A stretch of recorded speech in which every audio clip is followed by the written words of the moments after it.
Why the United States will never beat Canada in a trade war may sound like an impossible claim at first. After all, the United States controls an economy worth more than $25 trillion, trades more than $700 billion in goods with Canada every year, and imports nearly 4 million barrels of Canadian oil every single day. Yet behind these enormous numbers lies a structural secret that few voters, and even fewer politicians, truly understand.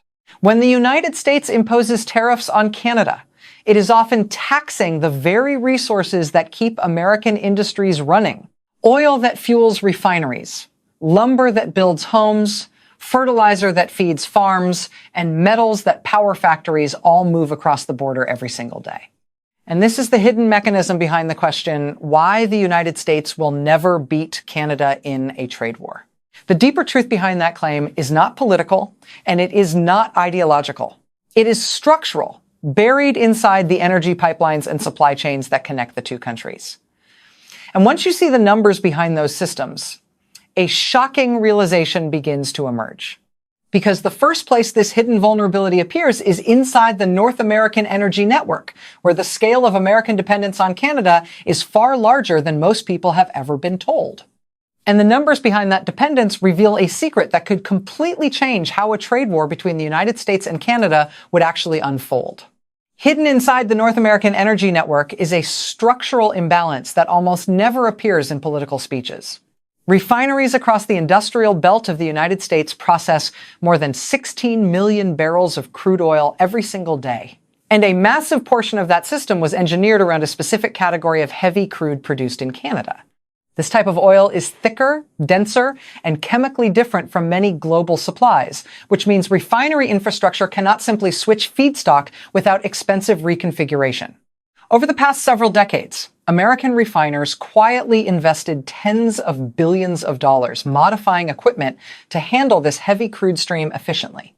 Processing units, coking systems, and catalytic conversion facilities were optimized for exactly that type of input. Replacing it with lighter crude from other regions can require years of engineering work and investments that can reach several billion dollars per refinery. Now imagine what happens if a trade war escalates and tariffs begin interfering with this energy corridor. Even a moderate disruption could push refinery feedstock costs higher, and when refinery costs increase, gasoline, diesel, and jet fuel prices begin climbing almost immediately.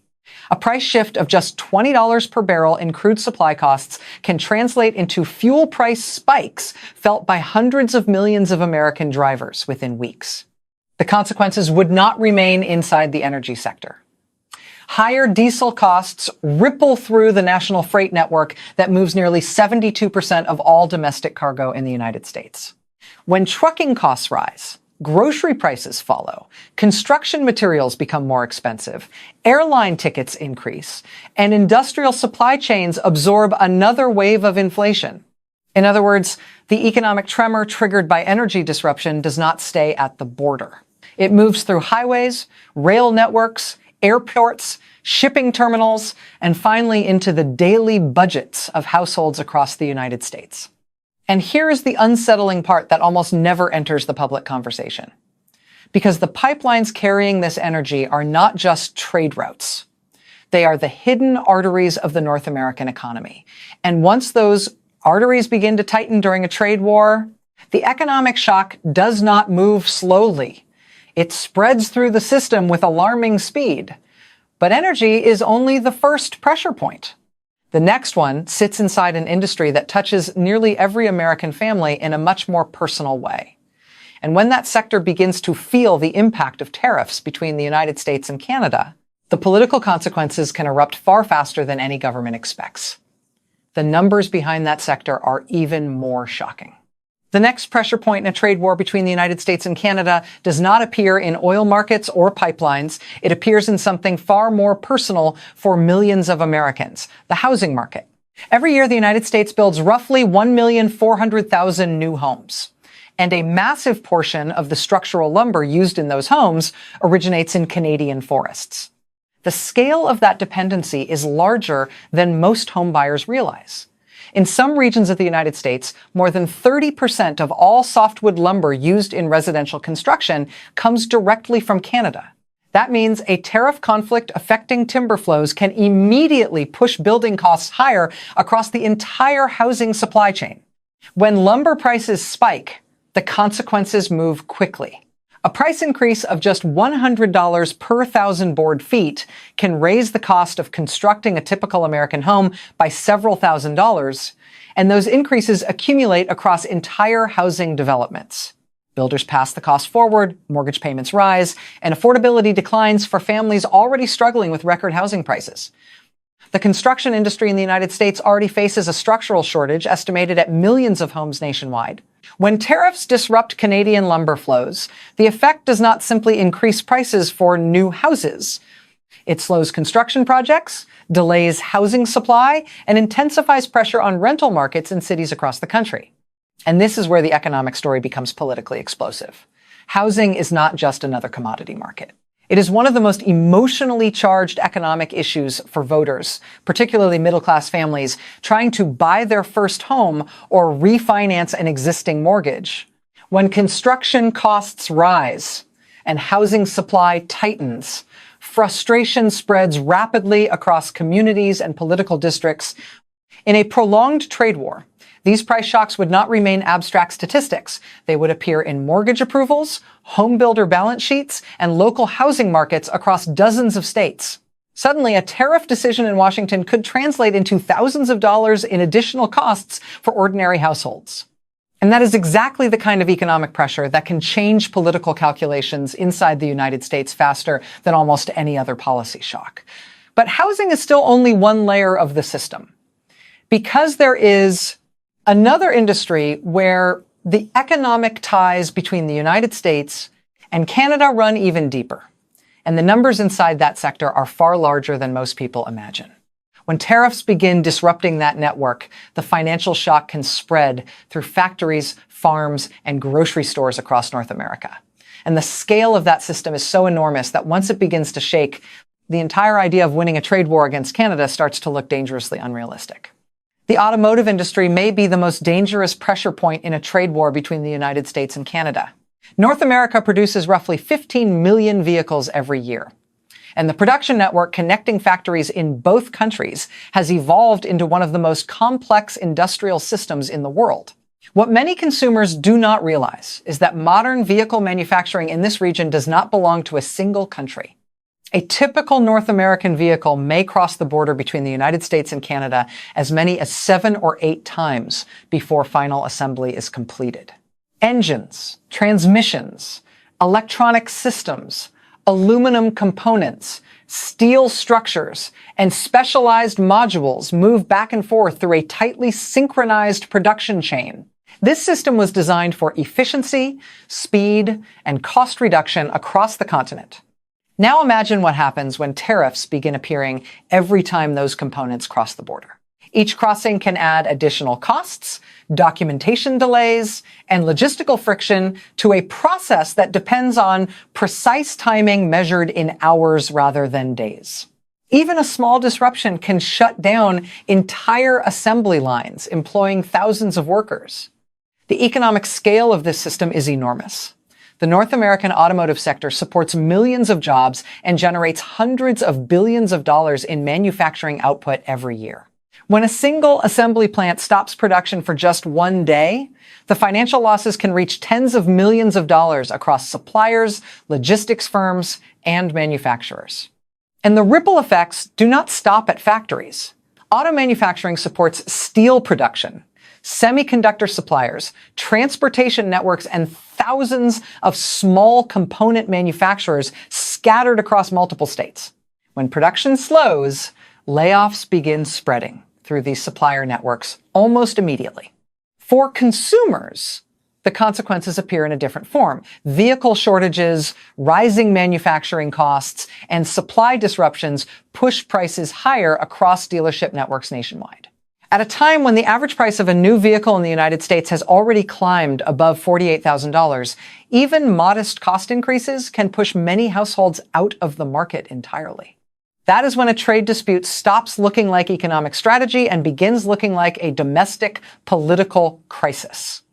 Because when factory jobs, car prices, and regional economies begin moving in the wrong direction at the same time, pressure inside Washington rises quickly. Governors, industry groups, unions, and business leaders begin demanding solutions before the economic damage spreads further. And that pressure creates a dangerous paradox inside a trade war with Canada. The larger the economic weapon appears on paper, the more unpredictable its consequences become inside the production system of the United States itself. But the automotive sector is still not the most politically explosive part of this story, because the next industry tied to Canadian supply chains touches every grocery store shelf in America. And when that system begins to feel the pressure of tariffs, the financial shock can spread into kitchens and supermarkets across the entire United States. The numbers inside that food supply chain are even more unsettling than the ones inside energy or manufacturing. And those numbers reveal another hidden reason why the United States may find it far harder than expected to defeat Canada in a prolonged trade war. If energy shakes the economy and manufacturing shakes industry, food is the sector that shakes voters. The agricultural supply chain connecting the United States and Canada moves tens of billions of dollars in crops, fertilizer, livestock, and processed food every single year.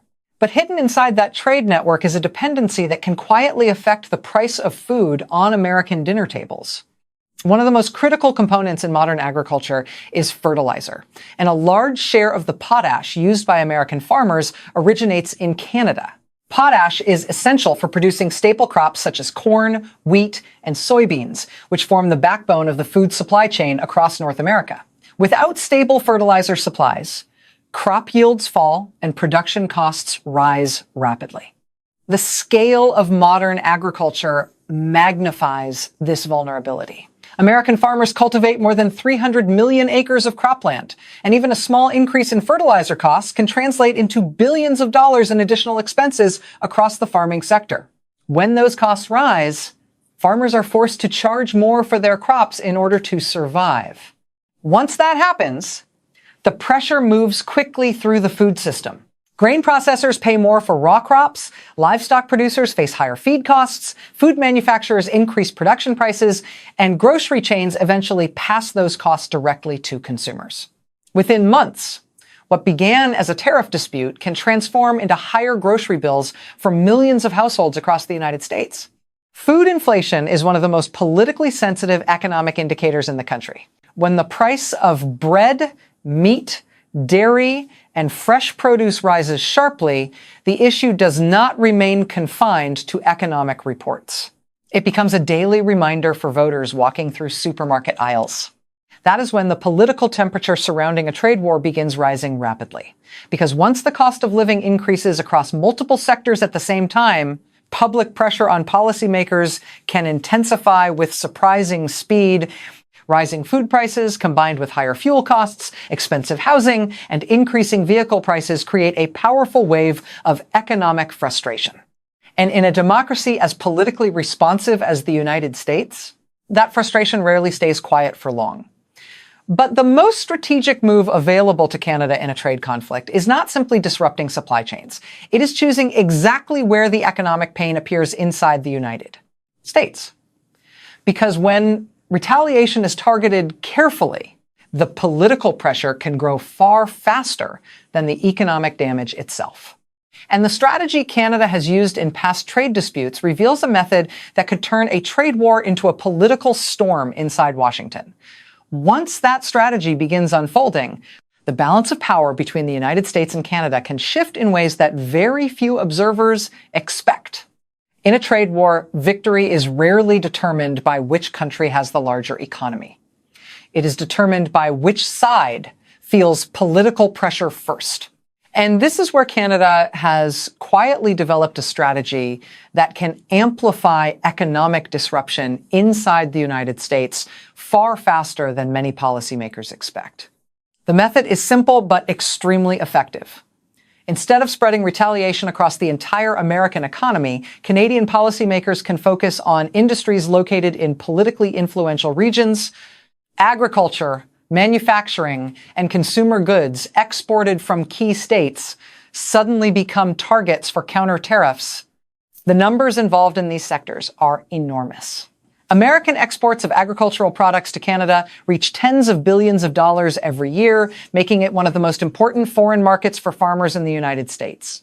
When retaliatory tariffs appear, farmers can lose access to a major buyer almost overnight. Agricultural markets operate on extremely thin profit margins. A disruption in export demand can cause commodity prices to fall sharply, reducing farm income across entire regions. Within a single harvest season, billions of dollars in expected revenue can disappear from rural economies. Manufacturing regions face a similar risk. Industrial states across the American Midwest rely heavily on cross-border trade with Canada for both exports and supply chains. When retaliation targets these sectors, factories begin experiencing declining orders and uncertain production schedules. The political consequences appear quickly. Governors, senators, and industry groups begin receiving calls from companies reporting lost contracts and rising layoffs. Local economies that depend on export markets suddenly demand federal action to restore stability. This is the moment when economic pressure transforms into political pressure. In a democracy the size of the United States, elected officials cannot easily ignore industries that support millions of jobs and billions of dollars in regional income. When those industries begin lobbying Washington for relief, the debate surrounding tariffs can change rapidly. And that is precisely the outcome Canada's strategy is designed to achieve. Because the objective in a trade war with a much larger economy is not necessarily to inflict equal economic damage. The objective is to create concentrated pressure inside the political system of the larger opponent. Once business leaders, workers, and regional governments begin demanding a resolution, the negotiating leverage shifts. Suddenly, the question is no longer how strong the United States looks on paper. The question becomes how long policymakers can tolerate rising economic pressure at home. But there is still one final factor that makes this economic rivalry even more unpredictable. Because while the United States depends heavily on certain Canadian resources and supply chains, Canada has spent years quietly preparing an escape route from that dependence. And the scale of that global shift could change the entire balance of power in a future trade war between the United States and Canada. For decades, the economic relationship between the United States and Canada has been one of the most tightly connected trade partnerships on Earth. In some years, more than 70% of Canadian exports have flowed south into the American market. At first glance, that level of dependence appears to give the United States overwhelming leverage in any trade war. But over the past several years, Canadian policymakers have quietly begun reshaping that reality. Through a network of international trade agreements and new export partnerships, Canada has been steadily expanding its economic reach into Europe and Asia. These agreements give Canadian companies preferential access to markets representing hundreds of millions of additional consumers outside North America. The scale of those opportunities is enormous. The trade agreement between Canada and the European Union alone connects Canadian exporters to an economic bloc producing more than $17 trillion in annual economic output. At the same time, new partnerships across the Pacific open doors to rapidly growing markets in countries whose combined populations exceed 500 million people. This diversification strategy does not eliminate Canada's dependence on the United States overnight. Geography still makes the American market the most convenient destination for Canadian goods. However, every additional trade corridor reduces the risk of relying on a single economic partner. That shift changes the strategic equation inside a trade war. If Canadian exporters can redirect even a portion of their shipments toward alternative markets, the immediate economic shock from American tariffs becomes easier to absorb. Meanwhile, the United States would still face the same domestic price pressures caused by disruptions in energy, manufacturing inputs, housing materials, and agricultural supplies. This creates an unusual asymmetry in the conflict. One side may be larger, but the other side may be adapting faster. And when economic relationships begin shifting on a global scale, the outcome of a trade war is no longer determined solely by the size of two neighboring economies. Instead, it becomes a contest between resilience and dependence. But even this global diversification strategy is only part of the story, because the most surprising factor in the entire economic relationship between the United States and Canada is not trade flows, supply chains, or political retaliation. It is geography. And once geography enters the equation, the idea that the United States could easily overpower Canada in a prolonged trade war begins to look even more uncertain. The final piece of this puzzle lies in something that has shaped the North American economy for more than a century: natural resources. And the numbers behind those resources reveal a strategic advantage that very few people fully appreciate.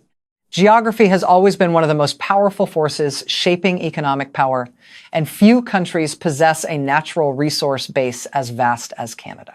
Stretching across more than 9 million square kilometers, the country contains enormous reserves of energy, timber, fresh water, agricultural land, and critical minerals that modern industrial economies depend upon.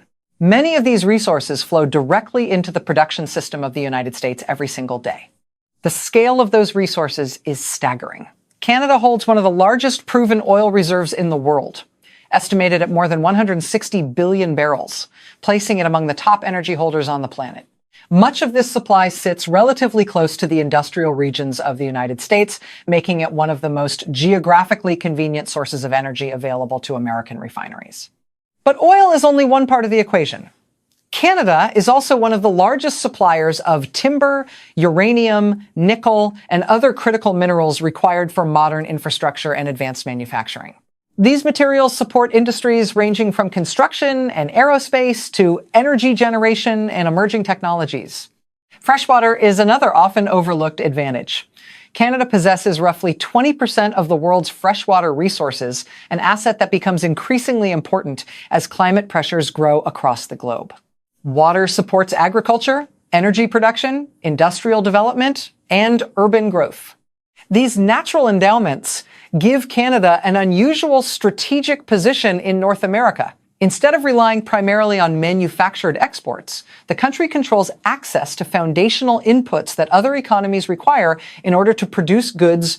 This means its influence extends deep into the supply chains of industries far beyond its borders. For the United States, this relationship creates a paradox. The American economy is larger, more diversified, and more technologically advanced. Yet many of the raw materials supporting that economic strength originate from a neighboring country with a much smaller population. When those flows operate smoothly, the integration strengthens both economies. But in a prolonged trade war, control over critical resources can become a powerful form of leverage, because when access to foundational inputs becomes uncertain, industries cannot simply scale production elsewhere overnight. Factories pause, infrastructure projects slow, and supply chains scramble to find alternatives that may not exist at the same scale. This is why economic conflicts between highly integrated neighbors rarely behave like traditional rivalries. They behave more like pressure, building inside a shared system. And once enough pressure builds inside that system, the consequences can appear in places far beyond energy markets or resource industries. They begin appearing in national politics. And when the political system of the United States starts feeling that pressure, the entire narrative surrounding a trade war with Canada can begin to shift. But the most surprising twist in this story is still ahead. Because the ultimate reason why the United States may struggle to dominate Canada in a prolonged economic confrontation has less to do with trade balances or tariffs than with something much deeper. A structural reality hidden inside the very design of the North American economy itself. And once that final piece of the puzzle becomes clear, the claim that the United States could easily win a trade war against Canada may start to look like one of the biggest misconceptions in modern economic politics. By the time all these pressures come together, the true nature of a trade war between the United States and Canada begins to look very different from the simple narrative many people expect. The issue is not whether the American economy is larger. The issue is how deeply the two economies are woven together through energy systems, manufacturing networks, food supply chains, natural resources, and cross-border infrastructure. When tariffs are introduced into such a tightly integrated system, the damage rarely stays confined to one side. Energy costs can rise, supply chains can stall, housing materials can become more expensive, and food prices can move higher across the United States. In a matter of months, policies designed to pressure Canada can begin placing unexpected pressure on American consumers, industries, and political leaders. This is the hidden mechanism behind the question that opened this story. Why the United States will never beat Canada in a trade war. The answer is not that Canada is stronger than the United States in a traditional sense. The answer is that both countries operate inside a shared economic system where disruption spreads quickly in both directions. In such a system, economic power is not defined only by size. It is defined by resilience, by strategic positioning, and by how quickly economic shocks translate into political pressure. And in a deeply interconnected North American economy, even a superpower must weigh the consequences of turning trade into a weapon. That is why conflicts between close economic partners often end not with decisive victories, but with negotiated adjustments. The costs of prolonged confrontation simply become too high for both sides to ignore, which brings us to the final question. If a trade war between the United States and Canada would raise prices, disrupt industries, and trigger political pressure across North America, is it really a battle that either country can afford to win? Or is it a strategy that risks damaging the very economic system that made both nations prosperous in the first place? Subscribe for more fact-based global economic analysis. Thanks for watching.